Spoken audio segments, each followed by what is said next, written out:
Un trayecto, una vida dividida en tres, nos presenta Ernesto Garrat en los libros Allegados, Casa Propia y Educación Universitaria, que conforman esta trilogía del desamparo, que es otra forma de nombrar la precariedad, la inestabilidad e incerteza de encontrarse en situación de allegado. Con un estilo ágil, cercano y local, el periodista y guionista chileno narra en tres momentos, 1988, 89 y 90, la vida de un joven o niño hombre que junto a su cansada, debilitada y humillada madre atraviesa una adolescencia sin piso y sin techo que le permita asirse a un atisbo de identidad. Tampoco dibuja para sí la normalidad, eso que ve en los demás y que él, desdoblado, trata de atrapar en un portal espejo que no termina de mostrarle su reflejo. No se oye nadie, vaya nomás. No se oye nadie, vaya nomás. Así comienza el libro 1, 2 y 3, solo que la figura que se sitúa en ese umbral cambia en el último. La tríada de Garrat también posee una misma estructura, la de la cotidianeidad, donde el paso de los días se graba con anotaciones en un diario de vida en el que el joven narrador y protagonista nos cuenta sus precariedades, sus dolores y todo aquello que le provoca rabia en su solitaria vida que lleva con su madre.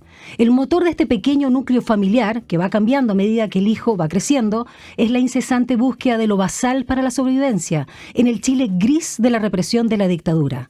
Contar con un lugar digno para vivir.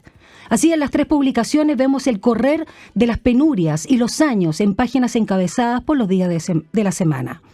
La dureza de la vida doméstica, contar con un techo, alimentarse a té y pan, pedir prestado, con las experiencias cotidianas, el colegio, los compañeros, primeros amores y luego la vida universitaria, se entremezclan con lo surreal. Premoniciones, alteraciones de la gravedad y la compañía inevitable de un monstruo que atraviesa las dimensiones. ¿Fantasía, locura, proyecciones, metáforas o una manera de desdoblarse del mundo? Quizás la respuesta esté en una frase que atraviesa toda la lectura. Soy un allegado trasplantado al sueño de la casa propia. Y hoy en Frecuencia Literaria por Radio USACH vamos a hablar con un autor, porque vamos a hablar de estos tres libros. Ernesto Garrat Viñes, periodista, escritor y crítico de cine muy conocido por todos ustedes sin duda, para hablar de esta trilogía Allegados, editada por Weathers, como te lo decía, que cuenta con tres libros, el primero del mismo nombre, publicado por la primera edición, 2017, luego Casa Propia 2019 y Educación Universitaria 2023. Y por Allegados obtuvo el premio Marta Brunet del Consejo del Libro 2018 y por Casa Propia el Premio Municipal de Santiago 2022. Qué placer tenerte acá, Ernesto Garrat. Bienvenido. No, gracias por la oportunidad y la gentileza de conversar con Tigo. De verdad te sigo y creo que... ¿Te emocionaste? Eres una... Sí, claro, me emocioné, siempre me emociono. Lindo. Muchas gracias, de verdad es un agrado poder conversar acá. Muchas gracias. Gracias a ti, y aquí además todos te reconocían, mi compañero Alejandro Guillé de Línea 1 también se acordaba sobre todo de tu primer libro Allegados, parece que te entrevistó en su oportunidad. Sí. Y muy también orgulloso de tu trabajo. ¿Tú provocas eso, Ernesto? Sí, o sea, me gusta mostrar trabajo y que uno puede realizar distintas labores y distintas, como dicen ahora los chicos influencers, contenidos. Y que uno puede contar desde su experiencia algo que puede ser nuevo, a pesar de las canas, ¿no? A pesar de las canas. Como dice Kurt Vonnegut, no, todo está contado, todo está dicho. Y solo hay que contarlo de nuevo. Lindo. Bueno, los dos tenemos el pelo blanco y yo siempre digo las canas de vivir. Exactamente. Qué buena, oye, qué buen título. Qué bueno, podría ¿no? ser un buen programa. ¿No es cierto? Podríamos hacer un programa que se llama Las canas de vivir y hablar de cultura. Me encantó, ya. Vamos a conversar después de esta conversación, que más es que entrevista. A ver, Ernesto, son tres partes de una misma historia y una trilogía que podría tener también muchos nombres: pobreza, desolación, de allegamiento. Pero aquí el hilo conductor también tiene que ver con, y los títulos bien interesantes, que son parte de las consultas de la ficha social. ¿Cómo fue esta creación que cuenta también parte de tu historia? Sí, en el fondo, qué buena, gracias por la pregunta. Se nota que leí algo cacho. Hiciste una pega muy buena. Sí, porque en el fondo cuando uno por lo menos en los 80 estaba en una condición de extrema precariedad y pedía asistencia social, tú ibas al asistente social y ella llenaba una ficha y decía cosas como, bueno, no tienen casa propia, son allegados. Ficha como número 1, casilla número 1. Después, bueno, no tienen casa propia, la casa propia es como un sueño, casilla número 2. Y el nivel de educación, no tengo educación universitaria superior completa todavía. Entonces, son como en el fondo casillas que uno va llenando. A eso se refieren los títulos. Son como las casillas de las fichas sociales que uno iba llenando o iba llenando el asistente social para ubicarte como geoespacialmente o en una categoría que es básicamente la miseria, ¿cachai? Y era súper habitual en las rutinas que establecíamos y que el personaje establece en la novela, la precariedad de los 80. Es una autoficción esta, entonces conozco súper bien ese mundo en esa época porque lo viví con mi madre, María Teresa de Jesús Viñas Gamboa, y digo su nombre para que no se olvide. Muy bien. Y el tema es que, claro, era parte de las rutinas de salvataje y de sobrevivencia que teníamos que hacer para poder, no sé, pues tener un mínimo para vivir, ¿cachai? Que a pesar de que en el allegamiento había techo y luz y agua potable, y posiblemente mucho mejor que muchas otras personas en condición de allegamiento o en campamento, había el ejercicio de una violencia simbólica y psicológica súper fuerte, ¿cachai? Y también de mucha precariedad, porque a veces no había tanto para comer y esas cosas. Pero entonces por eso quería reflejar esta historia y la cosa de las fichas, llenar los conceptos de fichas, porque al final como que tratan de definirte a través de fichas, conceptos, cajitas, pero es más que eso, ¿cachai? Es mucho más que eso. Absolutamente. Ernesto, más allá de que uno haya tenido la situación de allegado, de que alguien te dé la mano, aquí también hay algo que es de trasfondo, que es un maltrato de la sociedad y es más doloroso cuando viene de los familiares, que es la humillación. Y ahí yo me sentí muy interpelada con la historia de mi madre, que como te digo, no estaba en eso, pero se parece mucho. ¿Cuánto sientes que esta definición de clases sociales, ya todo esto que ahora con la CACEN, o CACEN, nunca sé cómo se pronuncia, van a hacer estas mediciones con nuevos parámetros para medir la pobreza? La verdad es que estas categorías ya están, más allá de las políticas públicas, pero como para autodefinirnos, están absolutamente fuera de moda, digamos, o fuera de contexto incluso, en los tiempos que vivimos. Sí, porque en el fondo, creo que, bueno, Chile es un país súper desigual. Es como uno de los países con más inequidad social. Entonces, la diferencia entre clases es brutal. Y creo que a la hora de tratar de medirla, o tratar de medir la pobreza, o tratar de evaluar de quién es quién en cada clase, es súper brutal encontrarse que tal vez debería haber una medición para medir la crueldad. O sea, es como súper heavy porque en estos tiempos que corren, especialmente donde los discursos de odio y de la ultraderecha y el neonazismo legitiman y normalizan cosas tan atroces como genocidio o básicamente quitar o restarle derechos a las personas básicos, creo que se hace súper esencial ir al rescate de lo más valioso que es para mí, por lo menos, ¿cachai? Que tiene que ver con el sentido último de todo para mí, que es que el otro es igual a ti y que no necesitáis humillar o demostrar o ejercer un poder sobre alguien de manera tan vertical, ¿cachai? Y tan humillante. Es terrible como yo creo que en esta sociedad neoliberal, y es una conversación que he tenido muchísimo con mi suegra últimamente, o ex suegra, que tiene que ver con cómo nos definimos demasiado por el dinero. O sea, es como si yo hago algo que puede beneficiar a otro, es qué tajada me toca a mí. Y es como, todo está mediatizado por el dinero y de una manera que me parece que es como brutal. O sea, ¿de verdad vas a cobrar por cuidar a un familiar, por ejemplo? ¿O vas a...? Es como, no sé, pues yo cuidé a mi mamá cuando se estaba muriendo y no sé, pues, ¿cachai?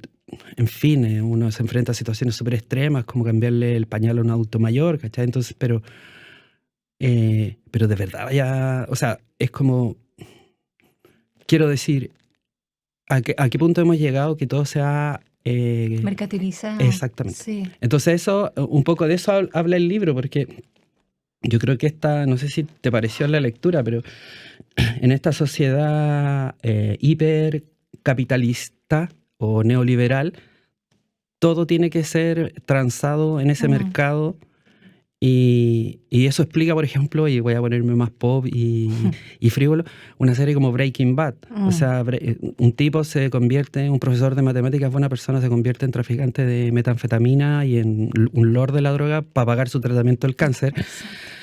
Pero en Francia no, pues. En Francia dicen, no, ven, te hacemos el tratamiento, tenés que pagar casi nada y vais a estar bien. Y sigue siendo un profesor de matemáticas, ¿cachai? Es como, esa, yo creo que son miradas sobre el mundo que nos afectan y nos atormentan, que es lo que le pasa al protagonista. O sea, quizás Ha llegado no hubiera existido como novela si no existiera un modelo cruel que lo sustenta, ¿cachai? Ernesto, hablemos del proceso de creación y de escritura. Primer libro 2017, la primera edición, porque lleva varias. El segundo 2019, si no me falla la memoria, 2023, Educación Universitaria. Educación, no vida. Educación Universitaria, la última. Y fue de un tirón, porque además, lo comentábamos, ¿no? Básicamente es un gran libro, un solo libro dividido en 3. Exacto, sí, es un libro dividido en 3. Y sí, fue de un tirón. Yo lo escribí como de un tirón, todo. De hecho, cuando me gané la beca creativa, me lo gané porque yo ingenuamente dije, voy a terminar los 3, pero yo escribí los 3 al mismo tiempo. Y me demoré relativamente poco, pero después cuando fueron saliendo cada uno, los iba como tratando de darle más enjundia y poner las ideas que me quedaron. Y claro, después los posteriores los trabajé en su tiempo y en su espacio, pero básicamente nació como un libro, como tú dices. Y es un libro, es una crónica de un tiempo, de un personaje y de una... Yo no me di cuenta, pero sabéis que era el primer libro del allegamiento de los allegados. Yo no cachaba. Yo como que había normalizado eso y fue así. Y el proceso creativo fue súper como... ¿Fluido? Natural, sí, fue súper natural. Como que de algo me sirvió entrevistar a directores bacanes durante tanto tiempo en mi trabajo de periodista y los talleres que hice. Claro, yo creo que ese fue un oficio que no caché, se fue generando solo y agradezco haber podido trabajar tantos años escribiendo como de manera así... Sistemática, porque eso te da oficio. ¿Quién no te ha leído, Ernesto Garrat? Sí, mucha gente no me ha leído. Yo me acuerdo. No, mucha gente te ha leído. Sí, y gracias. Yo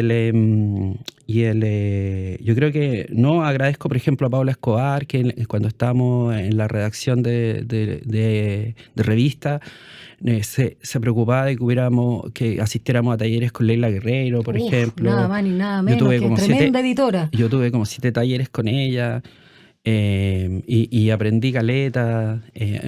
Puedo decir que quizás su estructura tan como esculpida y perfeccionista a mí me parece súper bien, pero yo prefiero ser más como vulgar, como decirlo así, como más chascón. Y eso, o sea, como que el background de periodismo me sirvió caleta. Y ver películas y estudiar estructuras de, como te decía, todo está dicho, entonces tenés que copiar o ver qué estructura te sirve y tratar de aplicarla desde la honestidad de la historia y atreverte aunque duela, pues, ¿cachai? Y eso creo que lo hice. ¿Lo lograste? Sí, porque ya casi nadie de mi familia me habla, así que lo logré. ¿En serio? Los tíos, por ejemplo, que están aludidos acá, parientes varios. Sí, no, pero está bien, hay otros que me hablan. El otro día vi una prima, saludo Nandi, qué bueno verte. Así que todo bien. ¿Pati? No, no es Pati del libro. No digo yo. Es una primi que no salió en el libro todavía. Ernesto Garrat, el protagonista y narrador de esta trilogía Allegados, es un adolescente y luego joven, ¿no? Cuando estudia periodismo en la Chile, sí, y también ve las diferencias de clase, ya no vamos a entrar por libro, que no tiene nombre. ¿Por qué? Porque creo que quería ser un personaje que no tuviera nombre, porque cuando tú nombras algo en esta realidad y en este especialmente en este mundo elitista en el que nos movemos tú y yo, de los intelectuales y de los... No es que seamos, bueno, tú sí, pero no es que todos sean intelectuales, pero es un mundo donde todo se nombra. Entonces, cuando tú no nombras algo, y especialmente en esta sociedad tan elitista, no existe. Entonces, si tú no lo nombras y no existe, no es parte de nada. Y muchas veces el personaje, cuando está en esa condición de allegamiento, no existe para nadie, no lo ve nadie. Nadie lo ve porque no es importante, no es relevante en la estructura de poder que está establecido en el Chile de los 80 de la dictadura, que es tú vales solo si tienes dinero o tienes algo, tienes poder material o poder económico. Entonces quería como marcar súper bien el punto. Es súper evidente, es súper obvio, es súper cliché, pero no quería que tuviera nombre porque obviamente alguien que no existe en ese mundo y que sabe que no existe porque no lo nombra además y que lo invisibilizan todo el tiempo, encontré que era un gran... Denota la marginación. Claro, la marginación ya era un gran gatillante para contar algo a partir de esa ausencia absoluta de existencia o de poder o de interés por parte del radar como social, que destaca lo importante, ¿cachai? De hecho, el otro día Patti Espinosa decía, la crítica literaria decía una cuestión súper bacán a propósito del libro Call Center, decía que la literatura reciente chilena era súper burguesa porque nunca, o casi nunca encontraba libros de personas que contaran su historia como trabajando. O sea, el trabajo de verdad es súper necesario porque si no tenéis pega, no tenéis plata, entonces no tenéis vida en este país. Y todos los libros, en verdad, decía Patti Espinosa, como de escritoras y escritores recientes, como que tenían eso resuelto. No era tema. No era tema, ¿cachai? Y es como, ¿cómo no va a ser tema? Bueno, o sea, juntar las monedas para llegar a fin de mes, para tener la VIP, para ver si te alcanza para la colación o para el gas, ¿cachai? Entonces, todas esas cosas... creo que son súper relevantes a la hora de escribir una historia y traté de, obviamente, graficarlo en esta novela y en todas las novelas y historias que hago porque forman parte de nuestra realidad y es parte de lo que le pasa a casi todos los chilenos, menos a ese 1% súper hiper privilegiado. Ernesto, vamos a seguir conversando contigo de tu trilogía Allegados, publicada por la preciosa editorial chilena Weathers, y ya vamos a hablar también de las portadas que tienen relación con los distintos hogares, Villa Frey, Juan Jofré, y en este caso ya es la universidad, es la sede, o es la FECH, ¿no? Ahora es la FECH. Ahora es la FECH, pero básicamente era la Escuela de Periodismo de la Chile en la época que tú estudiaste. Y uno de los personajes enigmáticos y adorable también, yo tengo debilidad por los vampiros, es Mihai. Vamos a hablar a la vuelta y te voy a dedicar esta canción que yo sé que tú particularmente sabes de qué película es. Mira, si yo te digo Love Song for a Vampire de Annie Lennox. Es de... ¿en la entrevista con el vampiro? No. Sí, no, Drácula de Bram Stoker. Ah, Drácula de Bram Stoker, perdón. Una belleza de película. Sí, perdón, sí, soy malo para las bandas sonoras. Sabes que estaba pensando en otra, pero ahí te la cuento a la vuelta. Ya, escuchemos entonces ahora a Annie Lennox con esta canción preciosa, Love Song for a Vampire.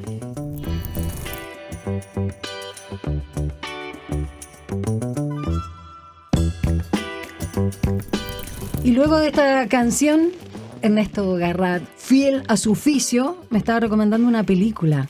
¿Cómo se llama? Se llama Sinners, Pecadores, que es una película de vampiros muy buena, es un musical de vampiros. Me encantan los vampiros. Que básicamente está ambientado en los años 30 en el sur de Estados Unidos y tiene el blues corriendo por sus venas, literal. y es espectacular, es una película genial, muy bien hecha y además que considera temas sociales propios de Estados Unidos, como son el racismo, o sea, está haciendo un espejo de lo que pasa ahora en Estados Unidos, y un éxito de taquilla, y es súper entretenida, y Dios mío, es una tremenda película, por favor, veanla. Recomendación de Ernesto Garrata acá en Frecuencia Literaria. Imperdible entonces esa película Sinners. Volvamos a tu trilogía. A ver, el alcohol, los cigarros, la mala alimentación, el no quiero existir. El fatiga, le decían, ¿no? Mano muerta. Estamos hablando del personaje, sobre todo en el último libro, Educación Universitaria.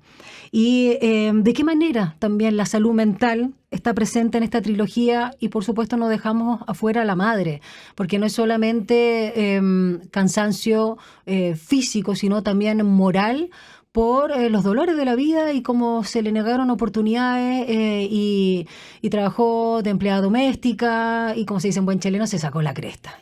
Sí, en el fondo, el libro para mí es una carta de amor a mi mamá, que se sacó la cresta para que yo estuviera acá ahora, como todas las mamás de Chile. Chile es país de mamás luchonas y papitos corazón, y ahora lamentablemente se está transformando en un país de hijitos corazón que no cuidan a sus padres. Pero desde ateniéndonos y focalizándonos en tu pregunta, claro, la salud mental de mi mamá o de personas que sufren alto estrés por esta precariedad es brutal, y no damos abasto. Lo vivimos post pandemia, que básicamente fue como una realidad extrema de la que ya vivimos, o se vive en Chile, de la precariedad, y le hemos normalizado mucho. Y el libro habla de eso, de la salud mental. O sea, obviamente no es normal que alguien vea un vampiro, que alguien crea que tiene poderes y crea que puede volar y ver el futuro y leer y anticipar lo que viene. Obviamente no es así, pero es como una metáfora acerca de el estado de alerta permanente y de estrés generalizado al que están sometidos los personajes para anticipar sus futuros posibles y las pocas vías de escape que hay de eso. Entonces está ahí todo el día con temor, con hipersensibilidad, con resentimiento, y no en el sentido peyorativo necesariamente, sino donde tenéis que sentir todo mucho más para poder identificarlo. Dice el protagonista en el Exacto, ¿cachai? Y es como ponerle carne y hueso a un sentimiento que mucha gente, tal vez geógrafos o gente como urbanistas, pueden decir, no, pero si el allegamiento es bueno porque las familias se ayudan entre sí, hay núcleos de cooperación, y es como, loco, no tenéis idea de lo que estáis hablando. Por favor, lee el libro por lo menos, aunque te gusten los vampiros o no, y vaya a entender que no es eso, que es un tema, se generan efectos colaterales de la salud mental extremadamente fuertes. Y de hecho me di cuenta que, bueno, a mí me encantan los loops, a mí me relajan los loops, me relaja mucho escuchar la misma canción una y otra vez, me trabajo en eso, y eso está muy vinculado a condiciones o en la mayor parte de los casos, a neurodiversidad. Entonces, que también es una condición que me interesaba explorar y yo no cachaba, y creo que es súper interesante también esa defensa o esa especie de atención o poner una atención, una línea de atención y decir, ¿sabéis qué? La gente que te parece rara o parece que hace cosas que tú no entendís, como estereotipa, o está con ecolá, o está con TOC y todo, es gente que igual puede ser incluso igual o mejor que tú, y por favor entiéndela o compréndela, porque debajo de esa como cáscara o disfraz de persona rara hay alguien que puede ser súper valioso y entrañable.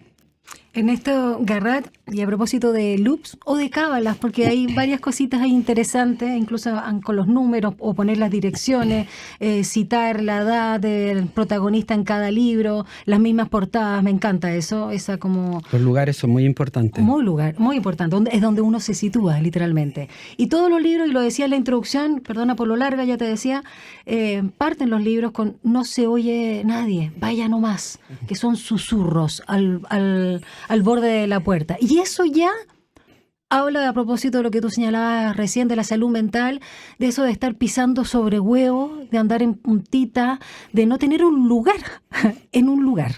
No, es terrible porque en el país del libro y en el que me tocó crecer, hay que siempre pedir permiso para estar en un lugar. Por ejemplo, tenéis que pedir permiso para tener una buena pega. ¿Puedo yo tener una buena pega? Que no soy de tu círculo, no soy cuico como tú, no estoy en el Grange, pero ¿puedo tener una buena pega? Porque se supone que la gente que viene del origen que yo vengo, como que tiene que ser todo o reponedores o atender servicios, o que están muy bien y yo he hecho esos trabajos, obviamente, pero si uno quiere, por ejemplo, oye, puedo trabajar en un canal cultural haciendo, ayudándote a hacer prensa o algo así, no, porque no eres de mi círculo. No, porque yo soy... No, porque no... Y tenéis que empezar literalmente desde abajo. O sea, yo empecé haciendo periodismo y agradezco a la gente que me dieron la oportunidad haciendo cartelera. Yo estuve 5 años haciendo cartelera. Todavía sueño con eso. Ahí en Las Galeras. Y también después entendí por qué no lo soltaba, porque me gustaba la rutina y me gustaba como estar pegado. Era como que me relajaba también. Y lo hacía lo más profesional que podía.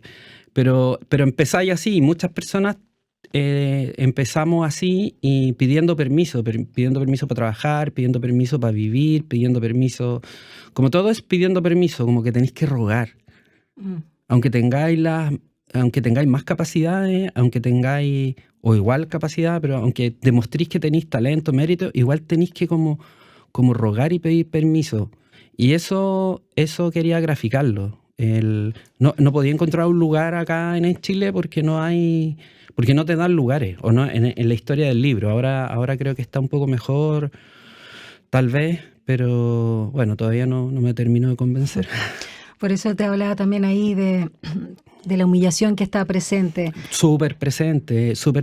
La humillación es constante, o sea, es como... y es como para todos los lados, ¿eh? Encontráis en el mundo progre y en el mundo... Y te podría decir que el mundo progre a veces es más cruel, weón. El mundo progre es más cruel, ¿cachai? Y no lo digo como víctima, lo digo como testigo nomás. Miro así y veo la crueldad del mundo progre, especialmente en el mundo donde... El elite literaria y el elite cinematográfica es súper intenso, ¿cachai? Sí. Es para otra película. Ya vamos a hablar de lo audiovisual, ¿ah?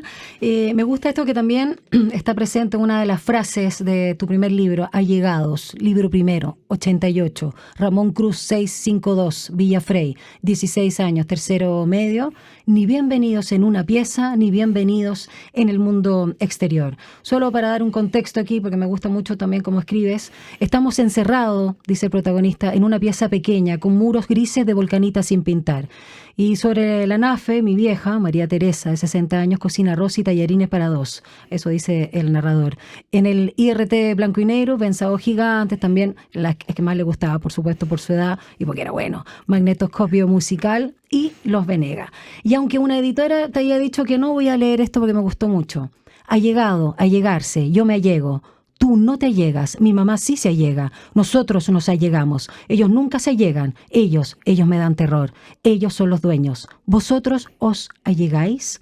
Mi vieja está rogando por una vivienda social. Oye, ¿y con Pinochet ahí, po? Sí, no, fue heavy. Es loco porque hablamos del libro y hablamos de la vida, es como que no hay límite, y creo que es muy interesante ese estatuto o base de conversación, creo que es muy interesante. Porque al final todos los escritores, yo creo, escriben de lo que han vivido, aunque te digan, no, eso no es verdad. Sí, no, sí. Al final Imposible, es sí. No, imposible. O sea, si quería hacer un libro bueno o quería hacer un libro que tenga contundencia, tiene que ser basado en algo que tú viviste, no podí, o que tú viviste muy cerca, o que atestiguaste muy cerca. Y sí, pues esa editora igual le tengo mucho afecto, pero creo que cuando uno escribe, si tú escribías en modo melodrama y modo chulo, o sea, a mí me inspira mucho Isabel Allende, ¿cachai? Yo le tengo mucho respeto y me extraña la envidia y lo que provoca en Chile, o sea, es como... Isabel, la intelectualidad la menosprecia. Exacto. Pura envidia nomás, po. Pura envidia, sí. O sea, ya... Miren, señores intelectuales fomes, aburrir es muy fácil, sí. Entretener es súper difícil. Sí. O sea, por favor, tómense esas palabras. O sea, si yo veo películas o libros que me hacen bostezar, ni les cuento. y es como loco, en fin.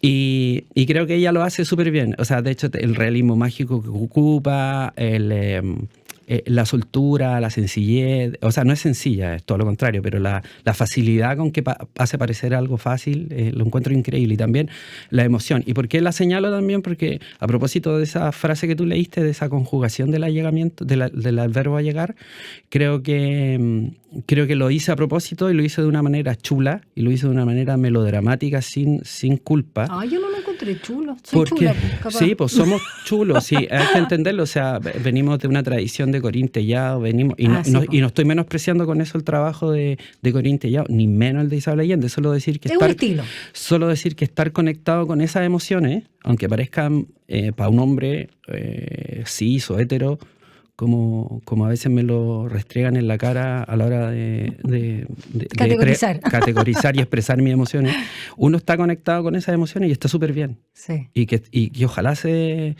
trasladen a la historia que estás elaborando y que si tiene que ver con eso. Eso me pasa. Ernesto, ¿y la herencia del Perú de los hechiceros? Me gustó esa magia, a mí me encanta todo eso. Sí, lo que pasa es que, al igual que el protagonista, Perú para mí sigue siendo un misterio, y la figura de mi padre, así como si fuera un Darth Vader, como que no cacho, o sea, estoy cachando más de él, estoy aprendiendo más de él. Igual ya estoy viejo, yo ya soy papá. ¿Tú también tienes los ojos negros, no? Sí, los tengo negros, sí. Sí, los tengo negros. Bien oscuros. Y mi papá, o sea, como que hay una tradición, una leyenda, un mito que habla como él era capaz de hechizar a todo el mundo, le iba súper bien con las mujeres, era encantador. De hecho, vino a estudiar a Chile. ¿Lo pilló el golpe acá? Lo pilló el golpe acá y tuvieron que llevarlo. Entonces, esa como mitología, esa leyenda en torno a él, ese encantamiento que logró. O sea, él tenía 26, mi mamá 44 cuando me engendraron, ¿cachai? Entonces, además como... No, yo creo que ella se lo engrupió. La primera Cougar Woman. No, mi vieja era muy interesante en todo caso. Era una persona encantadora, muy divertida, muy inteligente, a pesar de la precariedad en la que vivió ella su propia vida. Todos pensaban que era profesora. Pero esa leyenda y todo lo que pasa... Era un misterio tu padre. Sí, era un misterio y sigue siéndolo. De hecho, ahora tengo esta historia, mira. A ver. Mi papá, después del golpe, se murió de un balazo de pérdida de masa encefálica en Perú. Y mi próximo gran proyecto, que espero que pueda hacerlo de los próximos 5 años, es ir a Perú varias veces y tratar de conversar con el asesino de mi padre, que está supuestamente en la cárcel. Y averiguar bien esos antecedentes y establecerlo de una manera objetiva, como, no sé si como para novelarlo o hacerlo crónica. Porque esa muerte para mí determinó el curso de mi vida. O sea, no solo el golpe, sí, y el golpe de Estado nos definió, y Nixon, que descansa en el infierno, y Kissinger, que también descansa en el infierno. Ojalá que no descanse. O sea, claro, ojalá que no descanse. Sí, todo esto es una broma, ánimos y Yacundi, para que no me demanden después los señores republicanos. Pero creo que es súper heavy que como la violencia política ha marcado a tantas vidas. ¿Tu padre era del Partido Comunista como el protagonista del libro? Era militante, sí, militante, y venía... Por eso el tema político también ahí. Exacto, pero yo quería tomar el tema político y el contexto político de una manera lo más como lejano posible, porque a mí lo que me importa en este libro es mostrar a la gente, a la mortadela del sándwich, a la gente que se quedó, o a la gente que sufrió, o la gente que en el fondo normaliza o tiene que normalizar el horror para poder seguir adelante, ¿cachai? Ernesto, bueno, Casa Propia del año 2019, libro segundo, 1989, del caserón de Rodrigo de Araya a los blogs de Juan Jofré. Nuevamente no se oye nadie, vaya nomás. 17 años, cuarto medio. Y ahí las batallas cotidianas con la señora Laura, la nueva inquilina donde están de allegado, insoportable. Y ahí está la necesidad de saber más del padre, ¿no? De Remo, el hombre de los temibles ojos negros. Por eso yo le preguntaba por los ojos a Ernesto Garrat. Y esta media hermana, ella, tampoco tiene nombre aquí, no personal. Y a quien no quiere cerca y no se reconoce en ella, no quiere reconocerse, se le borra su cara. Hablemos de la metáfora del espejo, ya no solo de Mihai, la monstruosidad, o cuando uno, digamos, hay una autodestrucción también, para poder incluso sobrevivir. Parece un oxímoron, pero así es. Esto de no reflejarse ni en los espejos, no estoy spoileando, sí, un detalle, No. ni tampoco verse en esa hermana consanguínea o media hermana consanguínea. ¿Qué, valga mi redundancia, qué refleja aquello? Qué buena, tarán, tan, tss, ahí, el platillo. Yo he sido psicóloga, no periodista. Sí, ¿No es cierto? Yo estoy haciendo ahora una terapia contigo al aire libre y te Me agradezco. encanta, Es lindo. bacán, es ¿Viste bacán. tu ojito Negro. no, y lagrimosos también, Sí, po, húmedos? sí, Yo hago obvio. llorar a los hombres. Sí, ¿no? No sé Yo- por qué. Yo feliz. Yo feliz Lindo. de llorar aquí con esta conversación tan bonita. A ver, es una pregunta compleja, pero es que es tan fuerte lo que pasa o que pasa en al personaje, y lo que me pasó a mí, es que, y no es por hacerme la víctima, o sí, y qué ¿Y qué importa, tanto? y qué importa, pero al final no te veís, pues, ¿cachai? No te veís reflejado, no te veís, está como el síndrome del impostor, pero desde chiquitito, desde siempre, ¿cachai? Entonces no te veís. Como nadie te ve, o supuestamente nadie te ve, o no tenés que, o no te tienes que hacer notar, porque si te haces notar queda la escoba, te irritan, te golpean la puerta, o te golpean la puerta del baño porque lleváis mucho rato en el baño. Entonces todo eso Porque tocas bien piano. Claro, toco bien piano. Sí, eso Ay, fue esa escena terrible. Sí. terrible, ya. Sí, No es spoilemos real. más, no Y spoilemos más. es real, qué Sí, terrible. me imaginé. Qué terrible, güey. Sí. No, Santa Isabel Allende, gracias por acompañarnos. Y cachai que el tema tiene que ver con eso. Entonces al final dije, qué buena mezcla, porque un vampiro como Mihai, que en el fondo es el alter ego del personaje y es un alter ego del futuro, o sea, Sí. yo soy yo ahora, viejo, ¿cachai? O sea, Mihai soy yo viejo, ¿cachai? Y, o sea, cuando escribí la novela. Y él tratando de rescatar a mi yo del pasado, ¿cachai? Y en el fondo, cuando uno hace tantas concesiones en este mundo de libre mercado, te volvís bien inhumano, ¿cachai? Bien despiadado.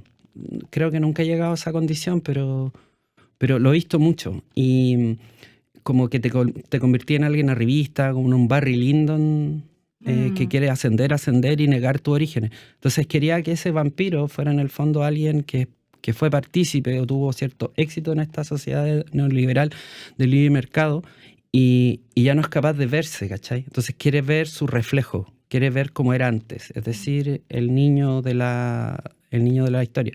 Y el niño de la historia, por lo demás, por lo mismo, en esta sociedad de mercado, en esta sociedad tan brutal, no puede verse, porque si se ve, va a encontrar sanción, va a encontrar castigo, va a encontrar un montón de variables que creo que son súper pertinentes a la hora de explorar las causas estructurales, económicas y sociales de muchos de estos casos. Entonces, ese como reflejo mutuo de ausencia y presencia, la ausencia de la imagen y la presencia y el deseo de la presencia de esa imagen, creo que era un súper buen juego para establecerlo desde un punto de vista narrativo y que equilibrara las fuerzas. Hay una cosa que aprendí, que es siempre importante tener los detalles simbólicos en una narración como las fábulas o las novelas, y que te ayuden a identificar visualmente o sensorialmente esto. Y el espejo obviamente era eso. Entonces me gustaba esa idea como de comunicación constante entre la ausencia y presencia, su deseo de presencia de la imagen, del reflejo. Y las dimensiones también que se conectan. Sí, me gusta mucho esa idea de las dimensiones, y creo que, por ejemplo, cuando tenemos o sea, quería hacer la historia de un vampiro que estuviera conectada con el... Somos muy depositarios del eurocentrismo, pero quería justamente rescatar, sin spoilear, las dimensiones de la cosmovisión mapuche, porque son súper vibrantes y son súper nuestras y son súper únicas y son alucinantes cuando uno se mete. Hice un corto que se llama Winca, Sí. que está súper inspirado también en esa cosmovisión, y como buen mestizo que uno es, sin ánimo de hacer ninguna apropiación cultural, traté de estudiarla y rendirle también un homenaje muy importante porque forma parte de lo que somos, ¿cachai? Ernesto Garrat, brevemente para mi última pregunta en pos del tiempo. Bueno, Educación Universitaria, publicado 2023, libro tercero, ya estamos en 1990. Juan Jofré, y a propósito también de la portada del libro, y la Escuela de Periodismo de la Chile. Y aquí ya comienza la situación, digamos, más trágica de lo que ha sido la convivencia y ver el deterioro de la madre, y a la vez con la posibilidad o la esperanza de un nuevo comienzo, ¿no? Patricio Aylwin, que acaba de asumir como presidente con el regreso de la democracia. Y él toma conciencia, el protagonista, de haber vivido hasta ahora, o sea, hasta ese 1990 en dictadura. Dice, 0 experiencia democrática. Y él es el hijo universitario. Y en ese sentido, es bien, aquí está el humor. A pesar del dolor de la situación, el protagonista divaga en fantasía, inventa situaciones del cambio de mando para entretener o distraer de la muerte a la madre agónica. Hablemos aquí un poquito de este libro, que además lo escribiste post-pandemia. Y también están las, digamos, o sea, referencias a citaciones. Lo escribiste antes. Lo escribí antes de la pandemia. Tienes razón, se publica después. ¿Metiste mano después? No, o sea, la ¿Y lo del virus? Lo adiviné. Ya. Te lo juro, tú puedes, está en transparencia. Oh, ¿en serio? Podéis ver el texto que yo mandé al fondo. No, y si eso te creo. Y eso está. Ah, ya, pues entonces no era tan ficción las premoniciones del protagonista. Obvio que no, pues. Qué lindo. Sí, por eso ¿Y voláis o no? Parece. Parece que sí. Parece, sí. No, sí. Yo también. Hay un tema de... cuando lo leí... Oye, te basaste y los uniformados en la calle, no saber qué hacer. Sí. Impresionante. Sí, lo hice antes. Ahí lo dejo nomás, para que lo lean. Sí, lo hice, obvio, está antes de la pandemia. Sí, como te digo, y yo después cuando le dije a las personas de mi círculo, que ya no estaban, por supuesto, y les dije, oye, mira, anticipé esto, ¿viste qué pasó? Y era como, sí, pues, ya me voy a... Porque tremenda, yo encuentro, tremenda. Sí, gracias por apreciarlo. No, buenísimo. Y lo último, ya que dado también tu oficio, tu placer, que has profesionalizado, que tiene que ver con la crítica de cine y que eres guionista, y tu experiencia también como director de un corto, obviamente tu libro tiene una pluma muy rica, muy ágil, pero es muy visual también. Claro. Es muy, uno dice, ¿y la película? Ya.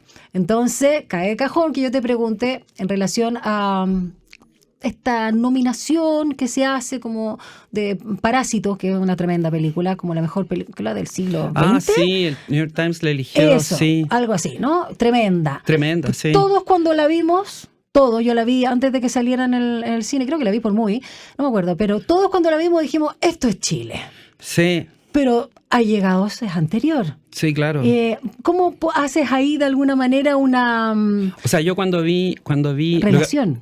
Cuando vi Parásito de Bong Joon-ho, yo siempre me gustaba Bong Joon-ho porque todos sus héroes son de clase obrera y tiene súper presente un concepto que no es para nada... No quiero generar polémicas, pero habla de la lucha de clase. Sí, pues. Entonces encontré que era súper interesante. Y claro, escribí un ensayo en mi empobrimiento que se llama nerdnews.cl. Te invito a verlo. Pero me dijiste empobrimiento. En mi empobrimiento, sí. Eso. Mi empobrimiento. Y llevamos 14 años haciendo ese medio de comunicación. Y hablamos de no solo cosas geeks o nerd o videojuegos, sino también de cine y todo. Y de ahí tengo una columna que se llama ¿Por qué Parásito es la mejor película chilena, no hecha en Chile? Que habla de nuestra realidad. Y en el fondo, claro, esta lucha de clases es bacán. Y si tú ves el caso de Corea del Sur y el caso de Chile, son muy parecidos. Ambos han estado con gobiernos como autoritarios o de derecha. Allá el autoritarismo es muy fuerte, a pesar de como el paraguas o el apadrinaje de Estados Unidos. Y también han vivido ciclos como nosotros de hiperindustrial, o sea, ellos hiperindustrializados y nosotros súper como con esta doctrina del shock. Ellos son producto de una guerra, nosotros somos producto de un golpe de Estado, pero que tienen que ver con la misma fuente, que es el intervencionismo. Entonces, Bong Joon-ho es un autor que ha citado a Chile varias veces en sus películas y ha citado el neoliberalismo. Él es súper consciente de lo que está haciendo. O sea, Por ejemplo, en Okja, que es una película acerca de unos super cerditos que crecen. Lloré a moco tendido. Exacto, y habla del maltrato animal. Los super cerditos nacen en Chile, que es una forma metafórica de hablar de eso. Recuerdo. Entonces, muy interesante eso, y creo que estamos muy relacionados. Y lo bueno es que Bong Joon-ho es súper honesto porque habla de lo que pasa en su país. No te habla o sea, yo creo que un director chileno hubiera hecho solo, que son casi todos millonarios los directores chilenos, o de clase muy, muy, muy alta, hubieran hecho cine sobre lo que le pasa a los cuicos. Pero creo que Bong Joon-ho tuvo la lucidez de entender que eso no funciona narrativamente y como espejo social, sino es considerar a estos parásitos que son espectaculares, son geniales. Qué tremenda película. Bueno, hemos conversado de todo. De todo, nos faltó leernos el tarot nomás. Uy, yo lo leo. Oye, seamos amigos, me caíste súper bien. O sea, nosotros nos habíamos comunicado un montón de veces virtualmente, pero no nos conocíamos personalmente. No, ganas de vivir, hay que hacerlo. Ya, pues. Eso va a quedar súper bueno. Es nuestro, no lo roben. Es nuestro ya. No lo patenten. De Garrat y compañía, yo seré compañía. Oye, nos vamos a despedir con música que también tiene relación no solo con la época, sino con las vivencias del protagonista de la trilogía Allegados, Ernesto, porque además no solo hay drama, no solo hay distintas capas, no solo hay dura realidad y amor y por supuesto también sobrevivencia.